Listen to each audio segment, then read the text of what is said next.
जय हिंद। आज की इस वीडियो में आपको बताया जाएगा अतिशयोक्ति अलंकार के बारे में कि अतिशयोक्ति अलंकार का कोई भी उदाहरण, ठीक है, यदि आपके सामने आता है तो आप तुरंत पकड़ लेंगे कि यह जो है अतिशयोक्ति अलंकार का उदाहरण है। कैसे पकड़ेंगे ये आज आपको इस वीडियो में हम बताने वाले हैं।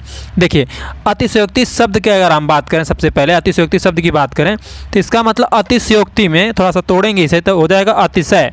नहीं कहते हैं क्या अतिशय के लिए, तो अतिशयोक्ति मतलब अतिशय शब्द उसमें से निकालिए तो अतिशय का मतलब हो क्या, अत्यधिक मतलब अधिक, और उक्ति का मतलब होता है कथन।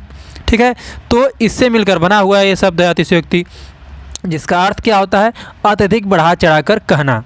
ठीक है, मतलब यदि कोई भी बात यदि बहुत ज़्यादा बढ़ा चढ़ाकर कह दें, ठीक है, जिसे आप भोजपुरी में कहते हैं बहुत फेंक रहा है, बहुत फेंकत हुआ, का बहुत फेंकत हुआ। ठीक है, तो यदि बहुत ज़्यादा कोई झूठ बोल रहा है तो वो शब्द आप क्या कह सकते हैं, आप बहुत अतिशयोक्ति बोल रहे हैं।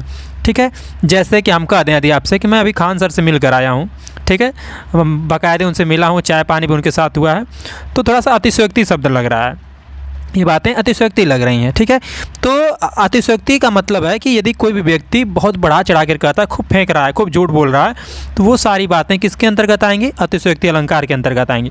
जैसे कुछ उदाहरण भी हम आपके सामने प्रस्तुत करते हैं। जैसे पहला उदाहरण है कि हनुमान की पूँछ में लगन न पाई आग, लंका सारी जरी गई, गए निशाचर भाग। मतलब इसमें क्या बताया जा रहा है, इस लाइन को आप पढ़ रहे हैं तो इसका अर्थ आप पहले निकालिए। कह रहा है कि हनुमान की पूँछ में, ठीक है, सिंपल अर्थ है, हनुमान की पूँछ में लगन न पाई आग, आग लग ही नहीं पाई, मतलब आग उनकी पूँछ में लगी नहीं, और लंका सारी जल गई, और सारी जो लंका थी, सारी जो पूरी लंका थी वह जल गई।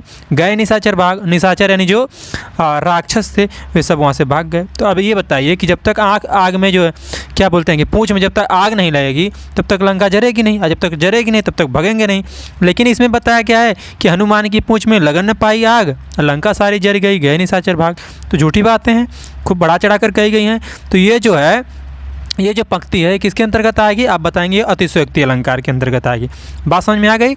आगे देखिए, दूसरा उदाहरण देख लीजिए। इसमें दूसरा उदाहरण दिया गया है कि आगे नदियाँ पड़ी अपार, घोड़ा कैसे उतरे पार, राणा ने सोचा इस पार, तब तक घोड़ा था उस पार।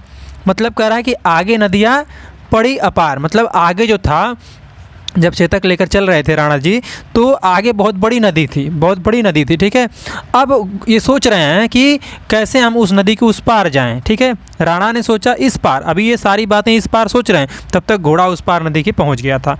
ठीक है, तो यहाँ भी पूरी बात बढ़ा चढ़ा कर कही गई है।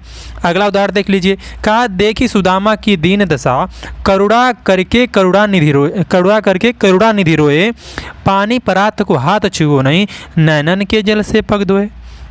ठीक है, तो इसमें भी अतिशयोक्ति अलंकार की बात कही गई। मतलब अतिशयोक्ति अलंकार आप पकड़ेंगे कैसे, यदि कोई भी पंक्ति, कोई भी दोहा, कोई भी उदाहरण आपके सामने दिया गया है और उसे पढ़ने के बाद आपको लगे कि इसमें बहुत ज़्यादा बढ़ा चढ़ा कर बात कही, बहुत फेंकी गई है, झूठी बात है।